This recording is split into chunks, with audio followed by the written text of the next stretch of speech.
right, so we have our first guest on the podcast. Her name is Colleen Furl, and she has been busy with some different film projects, such as Petal and Moth, which I had the privilege of being an extra in, and one of my best friends was the main actor.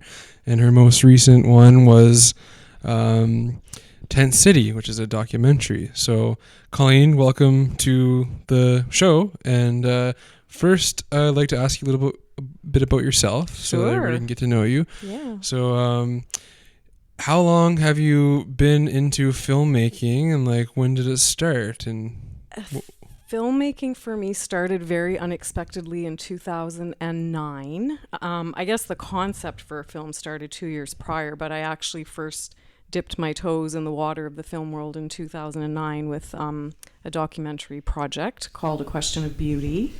And so that was my first project. So I guess it's been 10 years. Oh, yeah, that's awesome. Yeah. Yeah. So you said the first one was A Question of Beauty? Or was that that was the very first one that I did. And then after that, you had the experimental one that... Yep, it was an experimental drama called Stripped. So what made you want to dive into the film field? It wasn't a premeditated thing. I literally I was out walking one night on the trail in Riverview, and a film just literally started playing in front of my eyes, kind of metaphorically speaking, I guess. Yeah. So the name, the content, certain scenes, certain specific discussions. I saw particular images that ended up being in the film. So, and it was just a really, there was a really big push. I've had, you're a creative person, so you know what it's like to have, kind of little seeds of ideas, but there are lots of them that don't really take root. But each of the film projects that I've done, they came with a real force that I wasn't able to ignore. So it was sort of like, I sort of say, it sounds a bit funny to say it this way, but I feel like I didn't decide to make a film. It's like a film decided that I was going to make it. That's how it felt each time.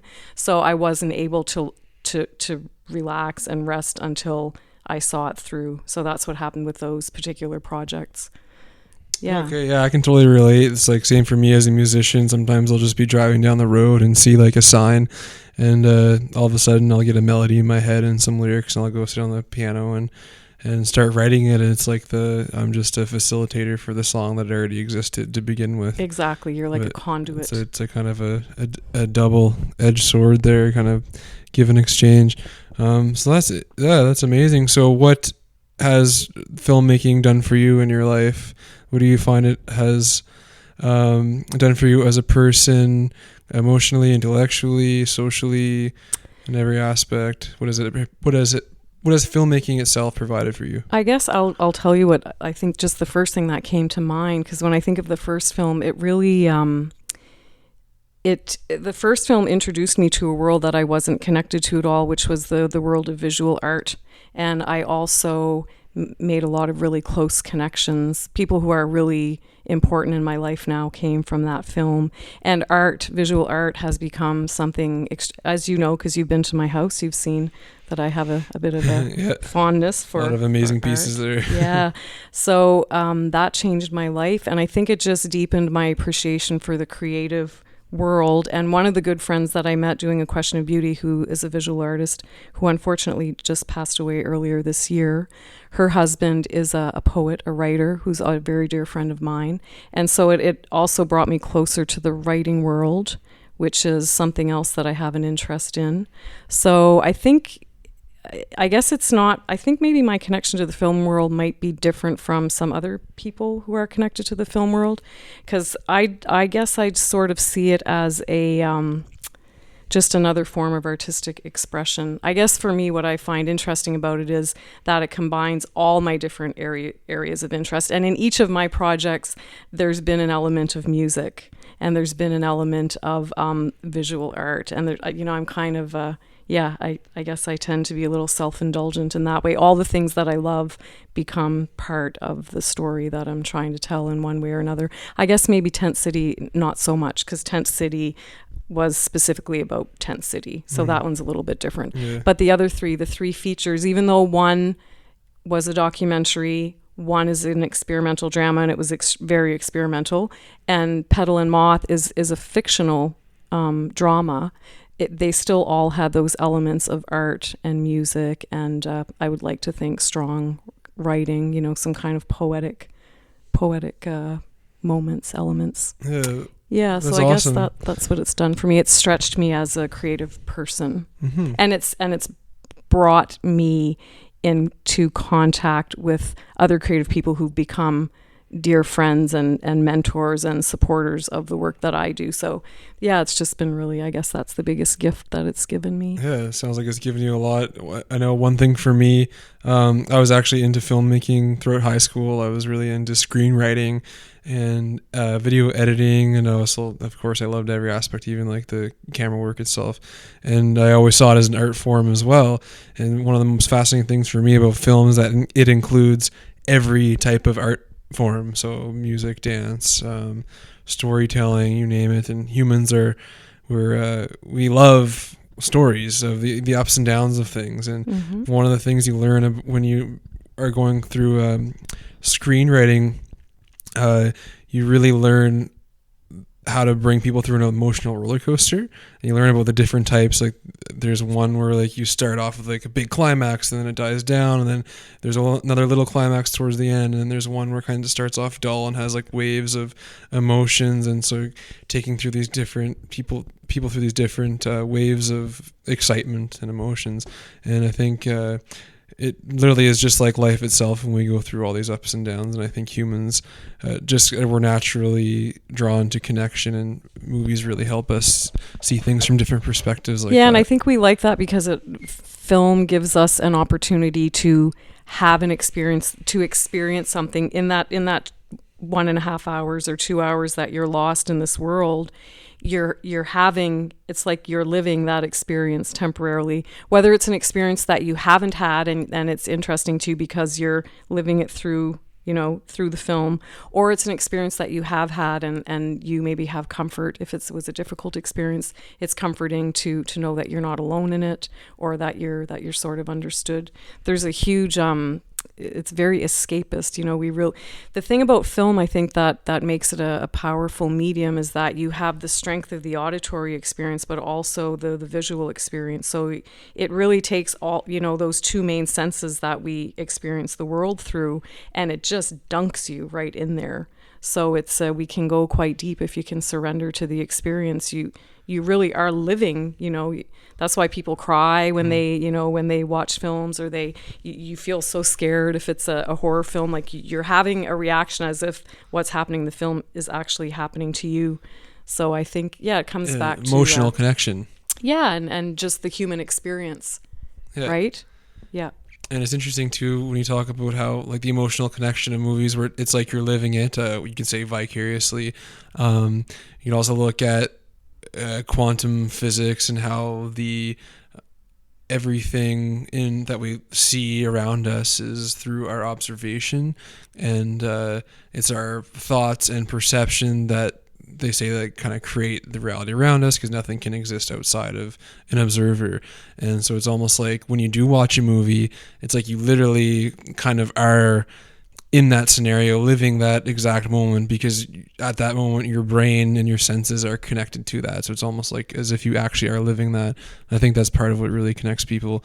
And of course, you aren't actually, but I mean, you are in a really deep sense. But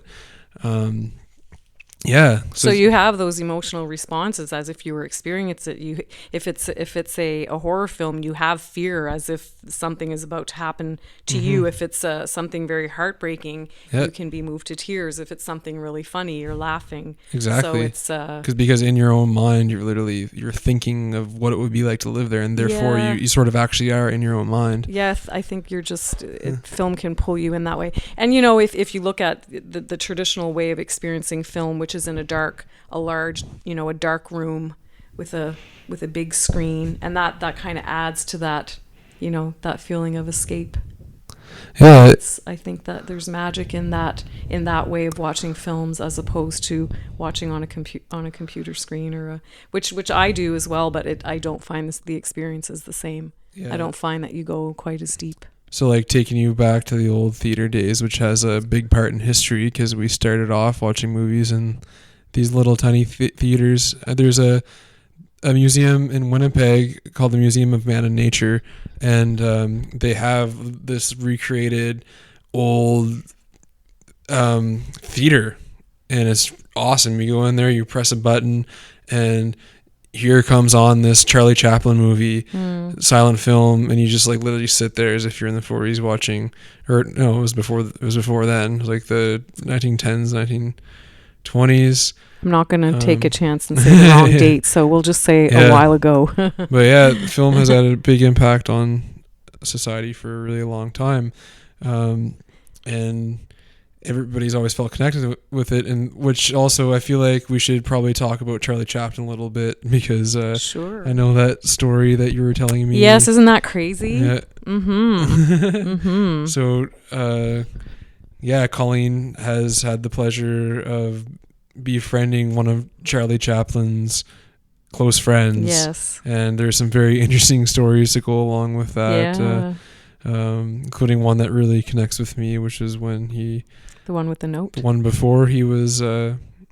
before Charlie Chaplin went anywhere, and basically Charlie Chaplin. Do you want to tell the story? You could probably. Yeah, I can't. So this is an experience. I had a friend named Charles Foster who passed away a few years ago, who was one of the leading experts in early Hollywood, and he was a close friend of Charlie Chaplin. And they were both from England, and when they were both in England at one point, Charlie shared a secret with him. He took him downstairs. It was some kind of I don't know if it was a pub or a restaurant or a bar or something. Anyway, he took him downstairs, and there was some kind of like a tunnel for storage or something, and he pulled a stone or a brick from the wall, and there was a little piece of paper shoved in the back. And whatever Charlie Chaplin's actual name is, I can't remember what it is because Charlie Chaplin is a stage name. It said, "My name is whatever, John Doe. One day I will be the most famous comedian in the world."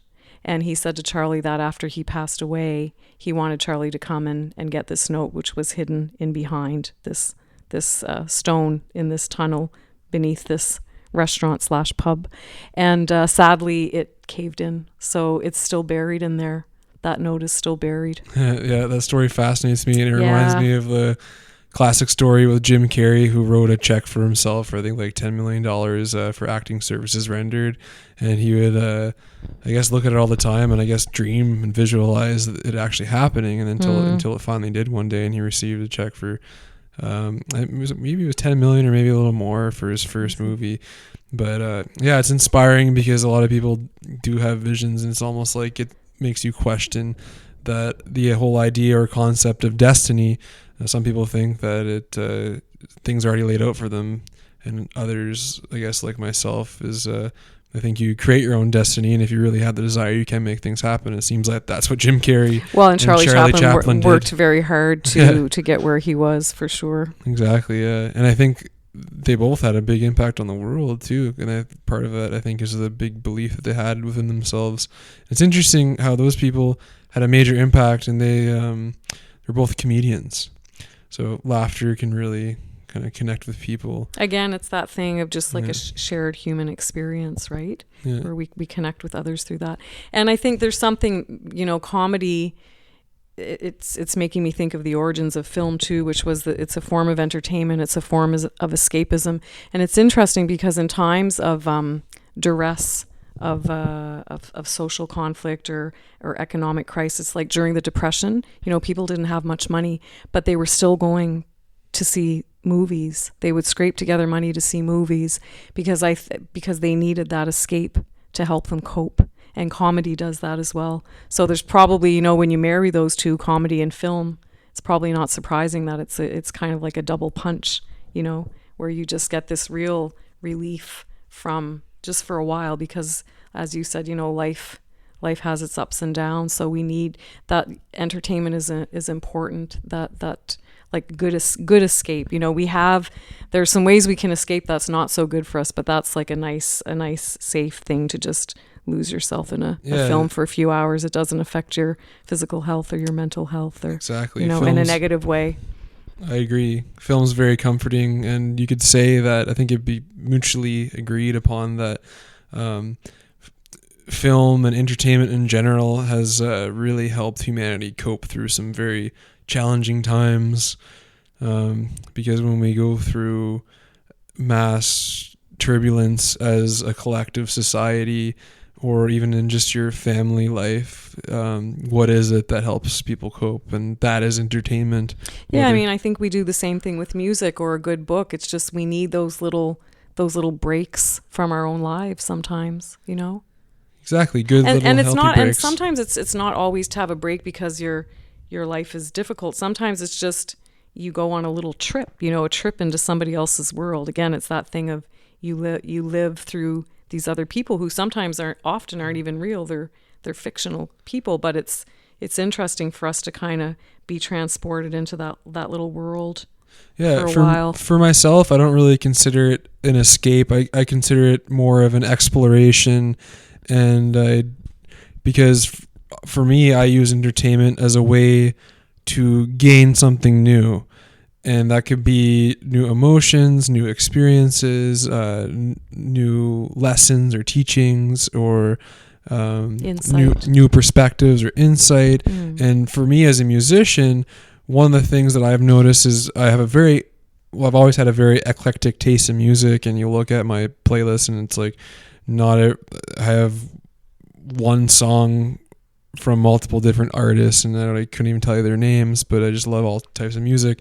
But I found that just opening myself up to all these different sounds has really helped me kind of create new sounds out of those ones, because you just have this kind of database for sure of universal sounds, and you can kind of create from there. And you can say the same with film. I mean, that's how things evolve, right? You take what was there and then you kind of expand on it. So yeah, well, all of the very accomplished creative people that I know personally expose themselves to a lot of material to enhance the work that they do. So for example, Romeo Savoy, who's a 91-year-old, very well accomplished and well recognized contemporary artist from our area.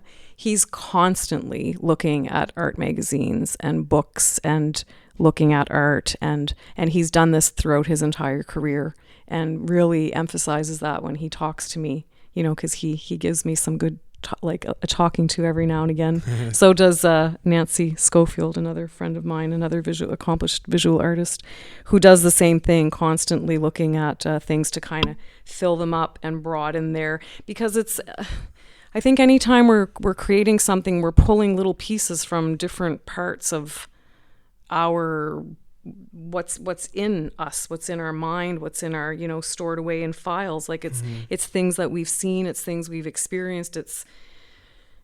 We put them into something new. We create like a new recipe with them, but those ingredients have to come from somewhere. They don't just fall out from the ether. It's things that we've been exposed to, sometimes passively. Sometimes we're not even necessarily aware that it's going in there. Sometimes we're very aware that it's going in there. But yeah, well, absolutely. I mean, 95% of our life is run by our subconscious, so things that we don't even notice are going to influence our artwork and creativity in any sort of way, even things from like designing a business. Yeah, well, so I think it's conscious and unconscious elements that go in there, and then you kind of like mix them in some new way and create. Yeah, one interesting thing to kind of relate with that, especially the thing that you said about at the beginning, about how the kind of you were just, the movie was already there and you were just the facilitator and the creator of it.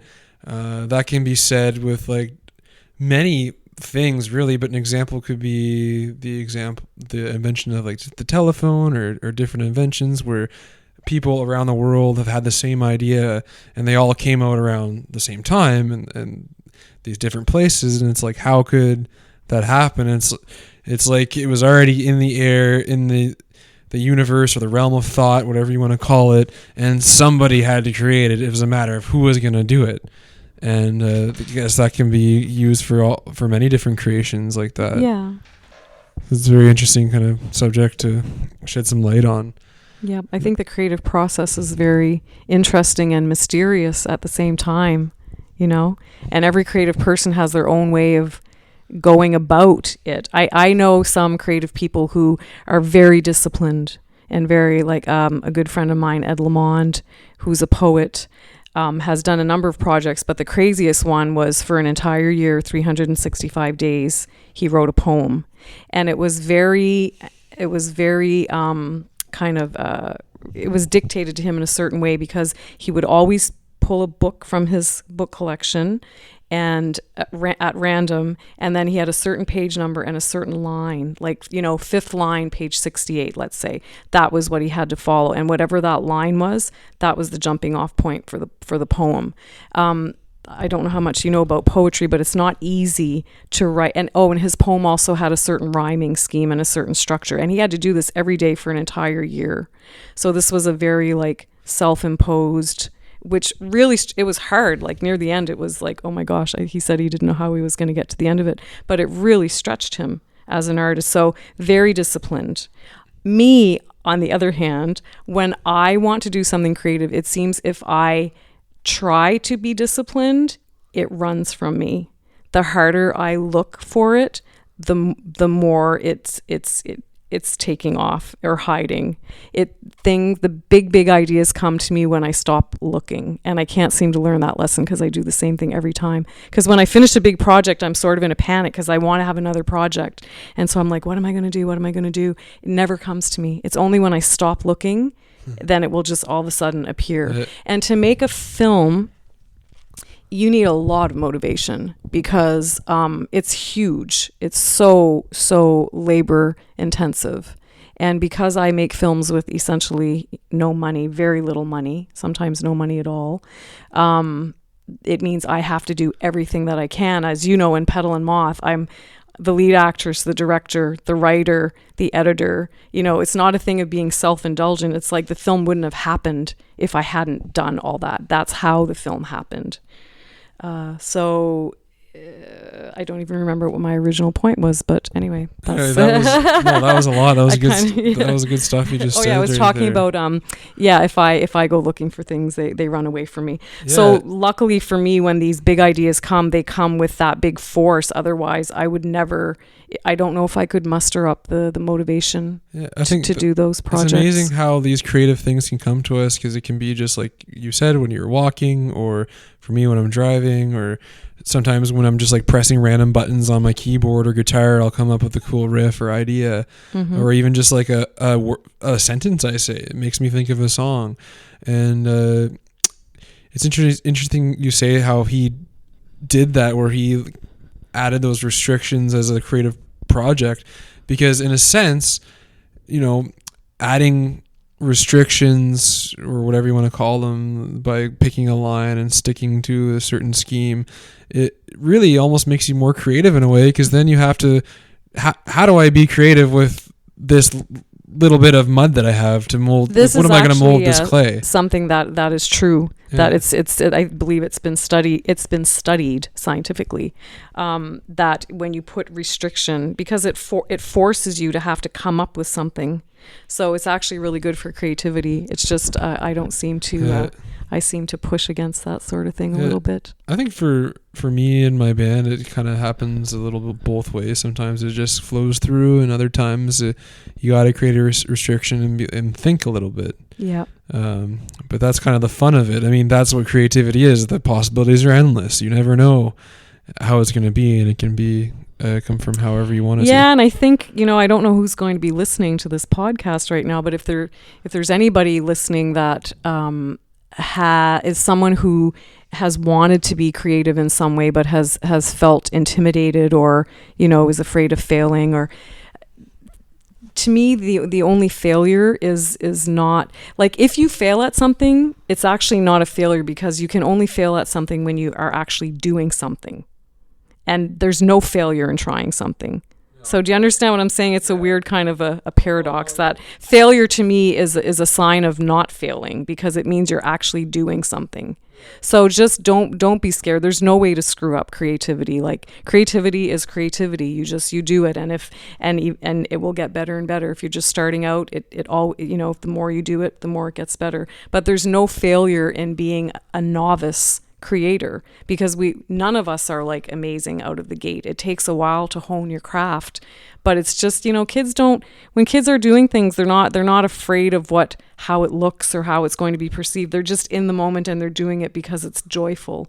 And creativity has that, creativity gives us that. So if there's anybody listening who has had, some little secret desire to be a writer, to be a painter, or to make film or whatever, like just go out or to do more of it. Yeah, just try it. Just do it. Like, don't be afraid of failing, because failure is to me a badge of honor. It means that you actually went out and tried something. And also, I think for me, from my perspective, the only failure is just not doing anything. That's exactly what I'm saying. So I don't actually see failure the way other people see it, Yeah, no, exactly. And I can kind of talk about, I consider myself a pretty good songwriter now, and I write a lot of songs, and but it's not something you're born with. I mean, to me, maybe it is in a sense, but I think talent is a combination of passion and practice. And I started singing. I sucked at singing. Like, I sounded like Kermit the Frog. No, maybe not that good. No, don't want to insult Kermit. Yeah, don't want to insult Kermit. He's a pretty cool guy. But no, seriously, like, I wasn't that good. And even, of course, any musician who starts off playing an instrument, you're not good.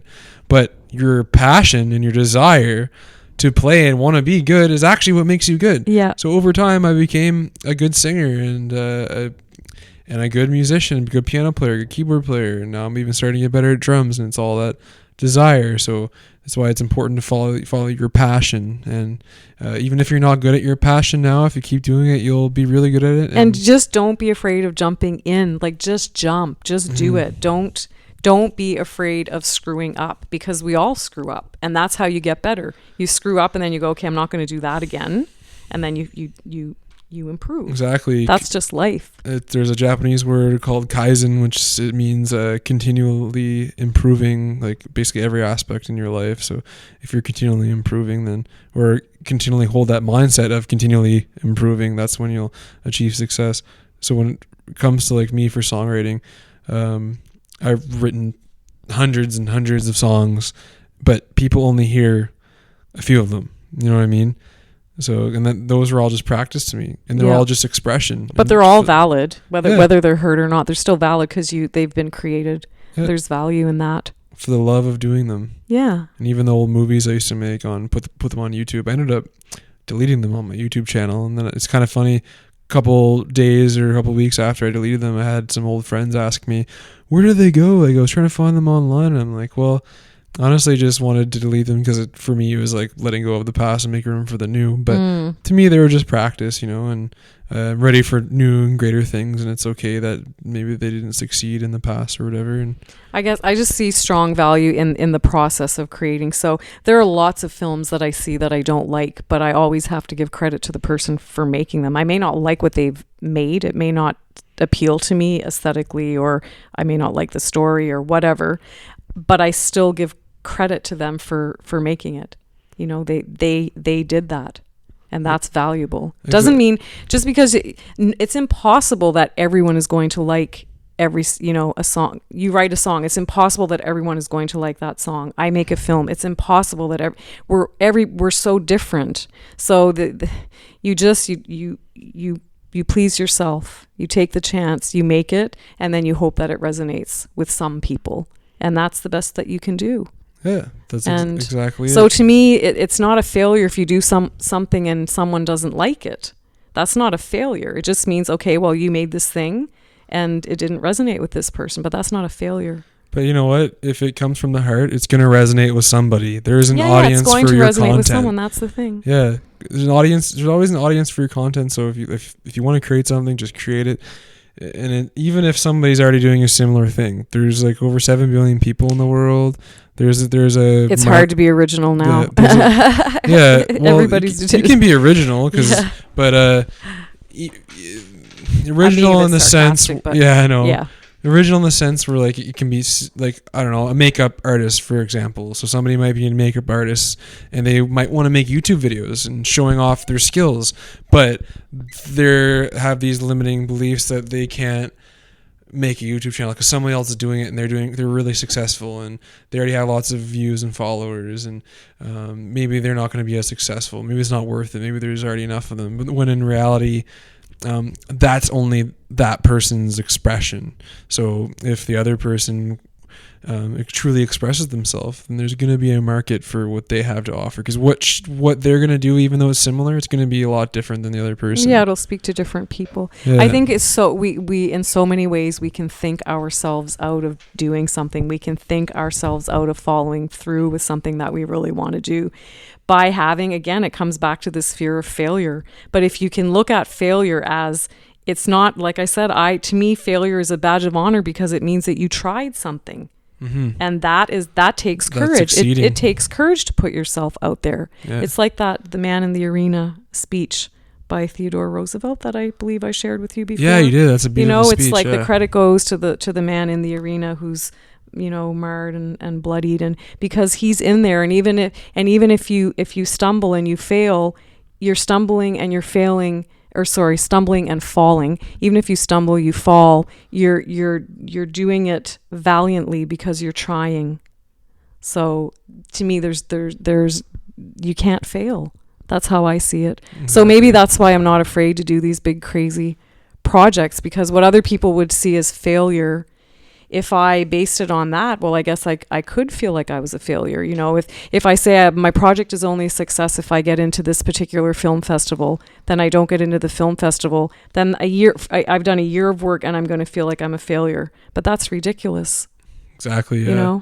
I wouldn't even want to make a film if that's what I was basing it on. Yeah, and it's all about falling in love with the journey and the process, because I can relate for even playing music, like shows and festivals. I mean, we spend all these hours learning our instruments, then writing songs as a band and practicing our sets, and then it's all fun. It's all a fun process, but like the kind of biggest reward of it is finally performing your music for people, or maybe for you it's for an audience finally viewing your completed product. And once that's done, it's like, what next? Well, that was it. And it's just like the whole journey was the journey itself was the whole entire package. It was the last year that your whole life spent in building that was the moment and beyond.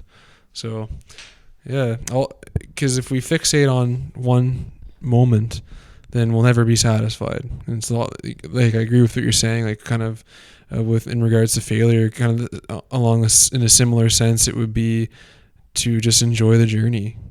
And I mean, succeeding on its own. I'm speaking about this as a person who used to have those fears, who used to be very afraid of failure. Oh, when I was in school, if I don't get this particular mark, or if I do this thing and it's not recognized, but if this person doesn't think it's good, somewhere along the line, maybe it just comes with being on the earth long enough and getting older, that just changed for me.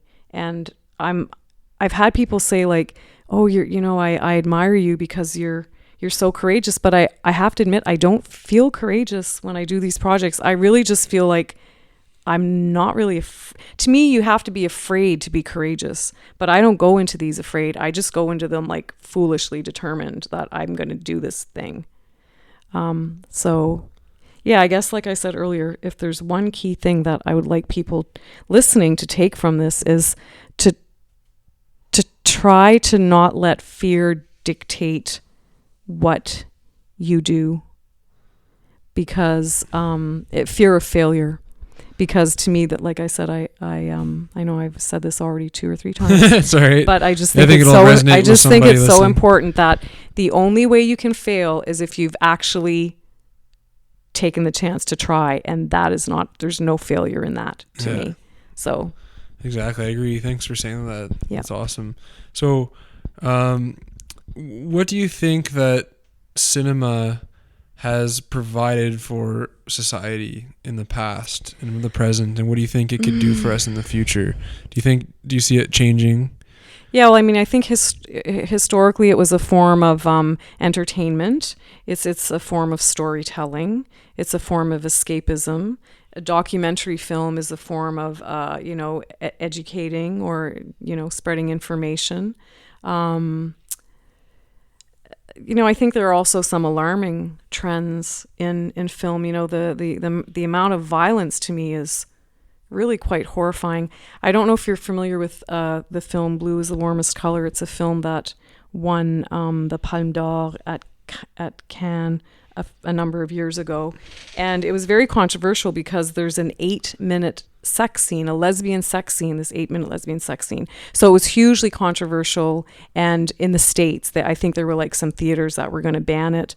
And they were interviewing one of the lead actresses, and she was saying, I guess they have a slightly different perspective, I guess, in Europe. But she said, I don't understand why people are so up in arms about this. To me, this is like, sexuality is very natural. What's not natural to me is the degree of violence that I see in films coming out of the States. So it's hard for me to answer this question without thinking about that, because I think that cinema offers some really wonderful things, but I think we have to be careful, because I think it's a slippery slope when you start getting into films that the whole point of the film is just violence. And because to me that's not much different from many years ago when they used to throw people into a pit with lions.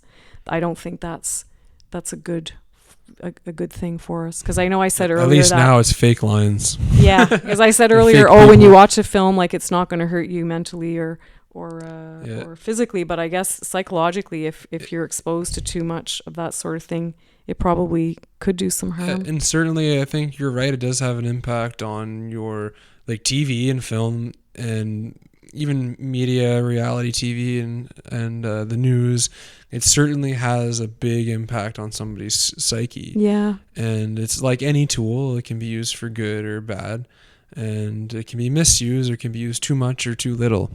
So I think that, and like we talked about earlier, you can become so invested in the emotions and become part of the experience of a movie that it starts to impact your neurological functioning in your brain, because you're going to start to have these new patterns of thought that you might not have had before. Yeah, I guess I'm concerned with desensitization to violence, which is a real scientific thing. It's an actual problem that can happen with TV and video games when it's misused. Yeah. But I think with a powerful tool like that, you can also use it powerfully for good too, and to make a positive impact on society. I think these days, just simply because we've had so much chaos and destruction, whether it's through the food industry or the environmental destruction or political or religious or any other type of thing that I might have missed,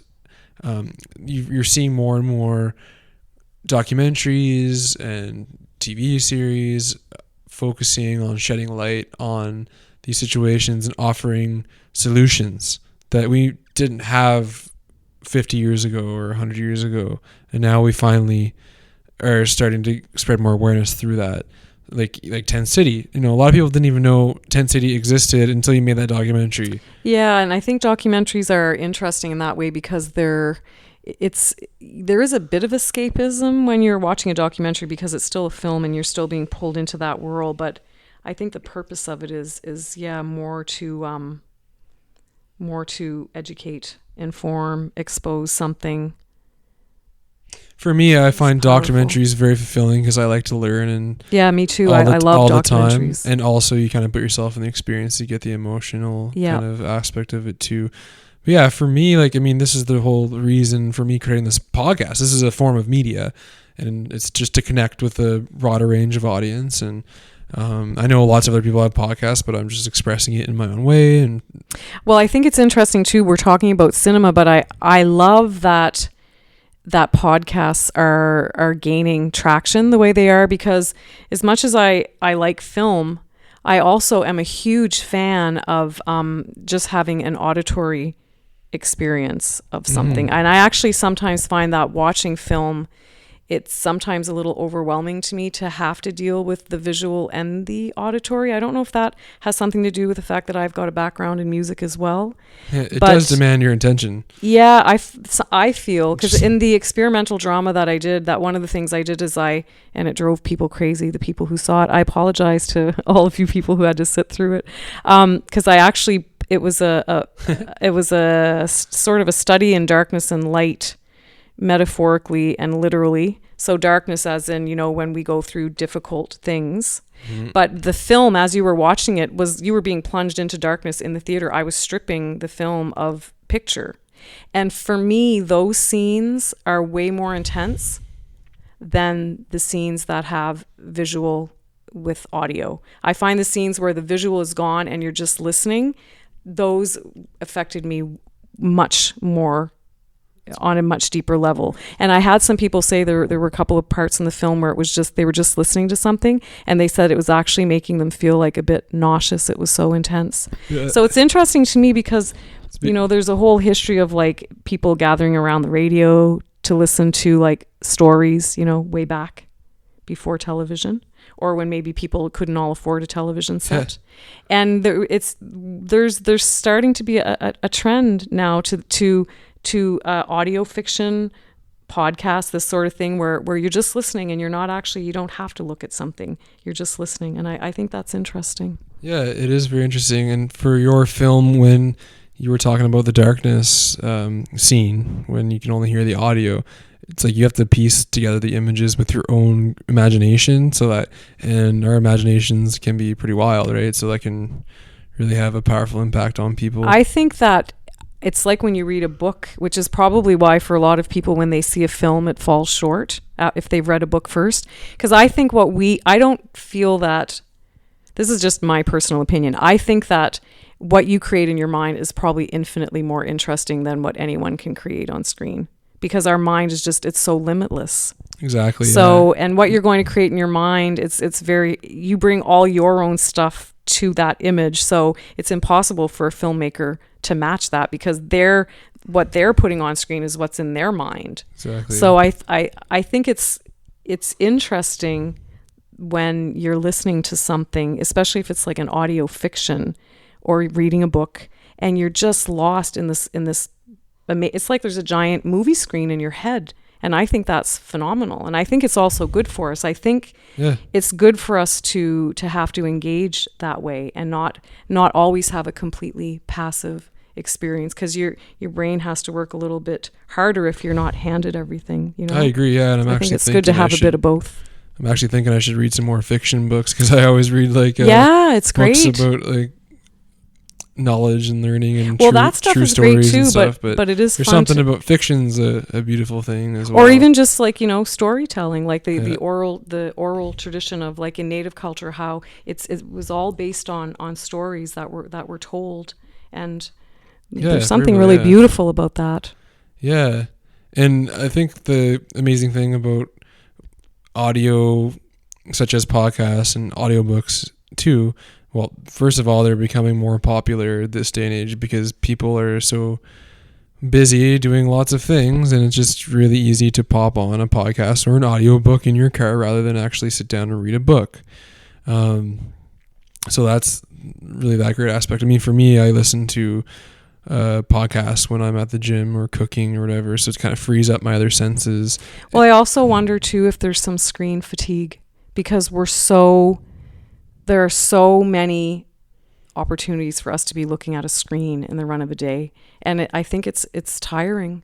It's tiring. And we still, it's not that you want to like block yourself off from everything and be in complete, isolation and cut off from everything. I mean, some people might need that to have a little break from everything, but you can have a break just by having a different experience. And it's a very different experience to watch something than to just listen to it. Like, I actually find for me, if I'm watching a music video, it's really hard not to watch when there's a screen in front of you. Like, we're very visual, so it's very hard not to look at a screen. But I actually get more out of music if I'm not watching it while I'm listening to it. No, I can totally relate to that, because you're just focused on that one sense. Yeah. Yeah, I find I go deeper into the music. Yeah, and screen fatigue is a real thing too, because movies, I mean, we just talked about how they're full of every art form. That's very stimulating. So, and then if you're watching too much of them, then your brain's not going to be used to creating its own images and ideas, and it's going to be harder for you to do that. Traditionally movies were something that maybe people would go to. I don't even know that, they wouldn't even have been going once a week. They would have been going maybe once a month in the really early years, and then to go to the cinema, it's not something you're going to do like 7 nights a week. But the thing is, we have computers and people have cell phones. You've got a screen at your disposal all the time. So that's what I'm talking about. I think there's something different about, because when you go to a theater, there's a social element of that involved in that as well. Often you're going with someone. You might be going with a partner or a friend or a family member, right? So while the movie's happening, it's maybe not necessarily social, because you shouldn't be talking while the movie's playing, but you're talking on the way in and you're talking on the way out. So there's a social aspect to it. You're going out, but when you're in your home, there are a lot more people watching things on screen in isolation, watching a lot of it. I think it's that can start to be a little bit problematic, because we can start to get too dependent on it. Yeah, I absolutely agree. I think there's a balance and integration of how much time we spend on everything. It can be really easy to overindulge in these different experiences, whether it's movies, film, or food. It's kind of just, but I think honestly, this is a whole other subject, but it goes along with being okay with the journey, because if you're okay with how things are, then you're not going to feel the need to rush in all these pleasurable, overstimulating experiences. It's just really stimulating the dopamine in our brain, which is a very short-term thing. Yeah, and there's something about a screen that's very it's hard not to look at it when it's there. Exactly. It's like you spend 2 seconds scrolling on Facebook, all of a sudden it's 30 seconds, and all of a second it's 10 minutes. And in reality, it's just because it's so stimulating. Well, I don't own a television set. That was a conscious decision I made a number of years ago. But I've noticed if I'm somewhere where there's a television, it's so hard for me not to look at it. It keeps pulling my attention towards it. It's like it's very hard not to. It's all there, and that's why this stuff. It's always going to exist, and it's going to evolve too, right? So look out for virtual reality movies coming soon to a theater near you, which would probably be awesome. But I think as that evolves, we're also going to discover better ways of using them, and proper ways of using these amazing forms of entertainment. So, for me, I think they can really be used to impact society in a positive way. Yeah, I think it's a beautiful experience to go out and see a good film in a theater. I think that's lovely. Whether you go, sometimes I go alone. That was something I was never able to do years ago, but it was something I challenged myself with one year, try to go to a movie by yourself. And I actually now, I'm fine with it, but I also love going with people. I love going with one person. I love going with a group. I love the social aspect of it. I love the theater experience. I just think there's something so magical about that. Just think of how many first dates have happened in a movie theater. Yeah. or Netflix and chill. Yeah. How many babies have been made from Netflix? What's the number now? If you go there on a first date, you're probably not seeing very much of the film. Yeah, exactly. But no, movies in general, though, it's kind of funny how they really do bring people together, and it's you can kind of connect with people. It's almost like you're sharing an experience, and that's a way of connecting with somebody. Yeah. You don't necessarily have to talk, and some people go to movies as a date, and they're like, oh well, I don't really feel like that's the best way of going on a date because we're not talking, but you talk going in and you talk going out, and you can hold hands, and you can share popcorn, and I think there's something nice. I am, I guess, a purist in the sense that I do like the traditional way of experiencing film. And like I said, I will watch films at home on my computer, but it's only because I can't go see those films in a theater, because if I had the choice, I would.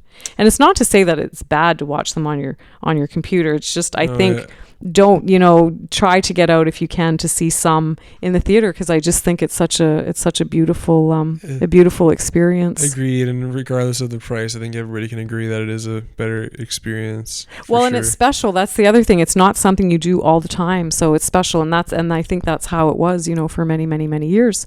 It wasn't something that you did all the time, so when you did it, it felt like a special occasion. Yeah, because it should be a special occasion. I think so. I think it just makes life interesting when we can't have everything all the time. It makes it a little bit more dear. Yeah, it's almost like, I mean, if we had a fire in our backyard every day, I think it would kind of start to lose its novelty and its attraction as much, and it would just become like a chore. There's something about having to wait for something, having to anticipate something, having to look and getting to look forward to it. It's sweet, and not having it all the time, because I think it does can dim it a little bit. It can dim the experience if you're having it all the time. Yeah. Having breaks and stuff. So you have a few films under your belt now. Mm-hmm. Petal Moth is going to be premiering very soon. I'm going to start looking at dates for the premiere soon. I have to admit, that was such a huge project, and right when I came out of it, I was exhausted, and I jumped into doing the Tent City doc, and I leveled myself. It was too much, and then I've been sort of regrouping, because to plan a premiere the way I like to do it, it's a bit of work. It's a bit of a production. So I'm just trying to fill my cup a little bit more before I do that, but I'm getting close to that point. It'll be well worth it. And Tent City turned out to be a really good hit, because it's actually funny. I will admit I haven't even watched it yet. But I've been waiting for the Jordan, that's your homework. I've been waiting for the right moment. I need a theater for this. Oh, well, you can come on the 25th of September to Shediac, because we're part of a film festival there, and we're going to have a little Q&A after the film. You know what? Maybe I'll wait till September 25th to watch it. September 25th. No, I actually wanted to have a good time to watch it, a good moment to watch it. But yeah, I'm looking for Petal Moth, because I was an extra, and I know that was the night that we met. You were a last minute addition. Jordan Jardine grabbed you on the way. Lots of amazing connections were made from that film. Yeah, I'm very proud of that film. I'm excited to share it. Yeah, it's going to be exciting. So as far as that, like once that's all said and done, future, do you see yourself creating a new movie? I have no idea. Because like I said, I think it's going to the next project will decide. It'll decide for you. It will decide for me, because I've been doing the chasing thing, and everything's just running away. So I have to take a step back. That's amazing. There's a beautiful.